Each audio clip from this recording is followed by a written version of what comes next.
미국조차 보유하지 못한 기술에 경악한 이 무기는 한국산 2.75인치 유도로켓 비공으로 국내 개발 유도무기 최초로 미국이 주관한 시험평가에서 우수한 성능을 인정받았습니다. 미군 관계자들은 눈앞에서 보여진 결과에 충격을 받았습니다. 한국이 개발한 유도무기 기술을 독자적으로 완성했기 때문인데요. 성능마저도 미국이 기대했던 수준을 훨씬 능가하는 물건이었습니다. 심지어 이 개발 계획은 미군이 처음 참여했다가 나중에 포기한 사업이라 한국이 독자적으로 완성할 것으로 기대조차 하지 않았던 제품이었습니다. 그런데 한국이 보란듯이 성공해낸 것인데요. 미국 국방부가 주관한 해외 비교 시험은 미국에서 생산되지 않는 동맹국의 우수 장비 및 기술을 시험 평가하는 미 국방부 시험 평가 프로그램을 지칭하는데요. 미국의 무기를 수출하기 위해선 이 평가를 꼭 통과해야 합니다. 한국만이 아니라 방산 선진국으로 평가받는 유럽에서도 꼭 해외 비교 시험을 통과해야만 미국의 무기를 수출할 수 있는 것인데요.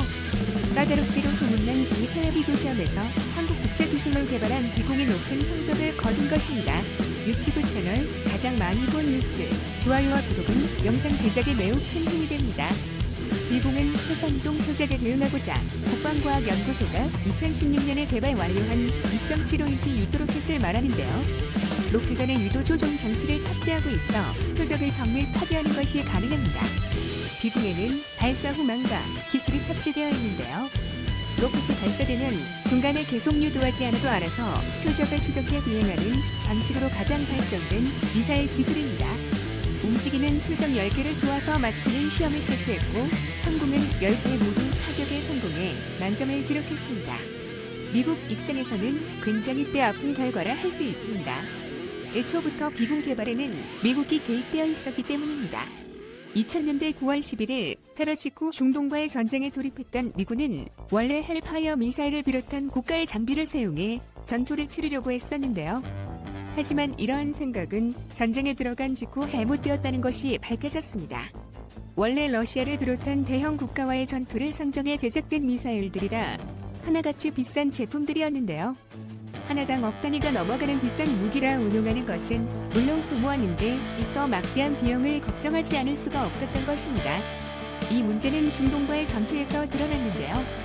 게릴라전으로 치러지는 중동 전쟁의 특성상 비싼 무기를 함부로 난사했다가 비용에 있어 막대한 손해를 감수해야 하는 상황에 놓이게 된 것입니다. 이를 알 수 있었던 것이 예멘에 정박 중이던 미 해군 구축함 콜에 소형 보트가 접근해 자살 공격한 사건이 대표적인데요. 17명이 사망한 자살 공격 때문에 해군 구축함 하단부가 부서져 제 기능을 하지 못했던 것입니다. 미사일로 제압하면 쉬울 것이라 계산했던 미군의 예측이 완전히 빗나간 것인데요.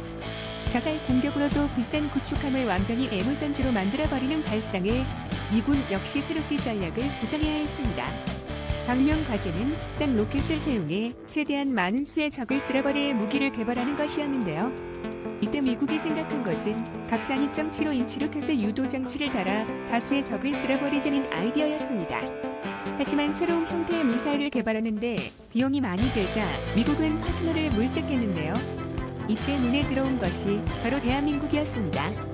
대한민국도 북한군이 호버크래프트를 이용한 상륙 위험이 있어서 이에 대응해야 할 무기가 필요했던 입장이었습니다. 이해관계가 맞아서 양해각서를 맺고 공동 개발에 들어가는데요. 한국은 최대한 가성비를 높이기 위해 연구에 들어갔다고 로기르 사업이라는 명칭으로 비공을 개발하게 되었습니다. 지상에 배치해서 타격하는 용도 외에도 헬기에 실어서 공격하는 용도로도 개발되었던 비공은 여러 경공격기에 적용 가능할 수 있게 무게와 개수 면에서 개량을 거듭했는데요. 적극적이었던 한국과는 달리 미국은 미적지근한 태도를 보였습니다. 이 사업의 중 파트너였던 미국 해군은 개발에 의욕을 보이지 않더니 결국에는 손을 떼기로 마음먹고 개발을 중지했는데요.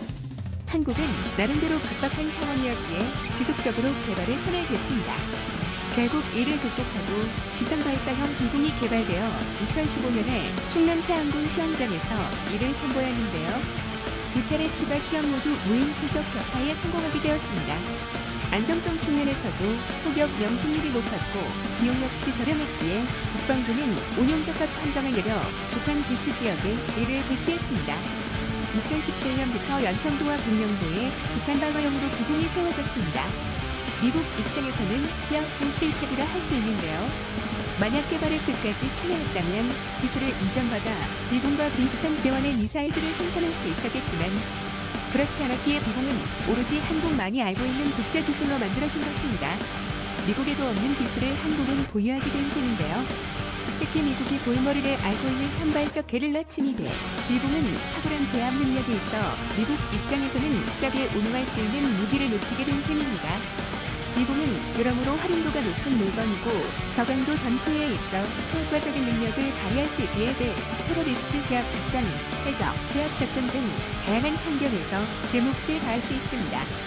최근 소말리아 해적들이 사라지면서 해적들 대부분이 서아프리카 등지로 몰려가 해적 활동을 이어가고 있는데요. 해양수산부에 따르면 전 세계 해적 선원 납치 사건 중 서아프리카 해역에서 발생한 사건이 전체의 96.3%를 차지했습니다. 나이지리아 인근 해역에서만 35건의 해적 사고와 62명의 선원 납치가 발생해 서아프리카 등지를 이용하는 국가들의 골머리를 앓게 하는 곳입니다. 평화유지군을 비롯해 각 국가의 해군 함정들이 해적 소탕에 힘을 쏟고 있지만 발반 효과를 보지 못하고 있는 것이 현 실정입니다.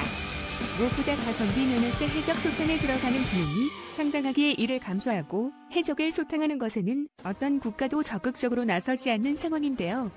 만일 한국에서 비공을 수출한다면 이런 문제를 해결할 수 있습니다. 양산가격 기준 한 발에 4천만 원 정도에 지나지 않는 가격이라 부담 없이 화력을 집중할 수 있고 그럼에도 불구하고 발사 후만각 기술까지 탑재되어 있어 해적들에게 핀포인트 저격이 가능하다는 점 역시 매력적입니다. 많은 국가들이 비공의 장점을 알아보고 한국 정부를 통해 논의를 주고 있다고 하는데요. 장밋빛 무대만 펼쳐질 것 같던 비공의 수출에 제동이 걸리는 일이 일어났습니다. 바로 비공의 기술을 눈여겨본 다른 국가의 스파이 짓인데요. 아랍에미리트가 비공의 가능성을 알아보고 관련 기술자를 빼돌리는 일이 벌어진 것입니다.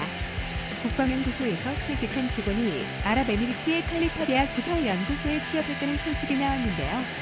루머로 아랍에미리트에서 한국 연구원들을 빼돌린다는 얘기가 나왔었지만 이것이 실제로 확인된 것은 처음이었습니다. 정밀 유도 무기를 연구하는 연구원을 아랍에미리트가 접촉한 것인데요. 우리 수사기관과 국방과학연구소는 비공의 핵심 기술인 여러 피색을 동시에 타격할 수 있는 비공의 탐색기 즉 시커 기술이 유출됐을 것으로 보고 있습니다. 국방과학연구소는 비공의 시커 기술에 대해 수조원 가치가 있다고 평가합니다. 그 이유는 비공의 시커 기술을 확장, 발전시키면 다른 미사일도 쉽게 개발할 수 있기 때문입니다. 특히 사막이나 해양 지역에서도 발군의 성능을 자랑하는 비공이기에 아랍에미리트의 기술이 넘어가게 된다면 대한민국 입장에서도 주요 수출처를 잃어버리게 견딜 데 아픈 일이라 할 수 있습니다. 더군다나 우리나라는 아랍에미리트와 군사교류와 무기 수출에 대해 호의적인 감정을 가지고 있었지만 이번 스파이 짓은 그저 배신이라고 밖에 생각할 수 없습니다. 우리나라 경찰은 기술 유출 용의자의 개인 컴퓨터를 압수수색한 결과 아랍에미리트 칼리파 대학 신체검사 서류와 아랍에미리트 이메일 서류 등이 발견됐고 그 외에도 용의자가 현재 아랍에미리트의 칼리파 대학 부설연구소에 이직한 명확한 증거들이 수도 없이 많이 나오고 있습니다. 국방과학연구소와 경찰 등에 대한 취재를 종합하면 지난 2019년 국방과학연구소 제1본부에 근무하던 용의자는 아내가 미국에 있다는 이유로 연구소를 중도 퇴사했는데요. 그런데 이 연구원은 미국이 아닌 아랍에미리트 현지 칼리파 대학 부설연구소에 취업한 정황을 발견했습니다. 이 연구소는 아랍에미리트 정부가 한국의 국방과학연구소 형태로 키우려는 곳으로 알려진 곳이죠. 더 심각한 것은 국방연구소에 일했던 핵심 기술 인원이 빠져나가면서 이 기술의 인수인계가 제대로 이뤄지지 않아 후속 연구에도 지장이 있다는 사실이 알려졌습니다. 비공의 기술 개발이 멈춰있다는 소리나 다름없는데요. 이는 정부의 잘못도 있다고 받아들였습니다. 전부터 아랍에미리트는 우리나라의 국방과학연구소 같은 기관을 가지고 싶어 했습니다. 이를 잘 알고 있던 정부는 도움을 주기 위해 노력을 기울였습니다. 그리하여 송영무 전 국방장관은 세계일보와 인터뷰에서 국방과학연구소에 퇴직자들을 데려다 쓰라고 우리가 아랍에미리트 측에 제안했다고 전했습니다.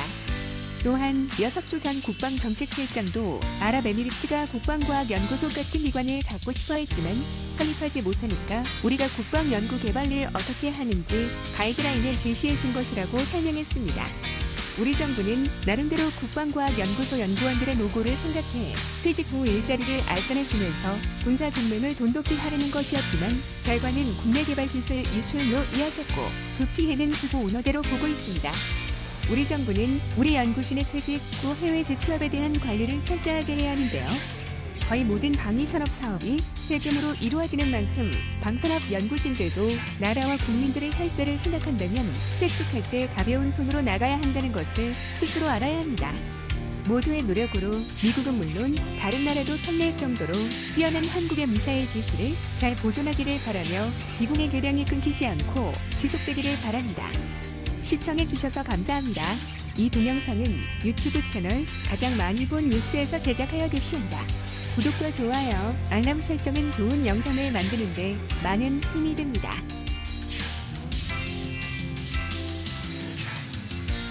미국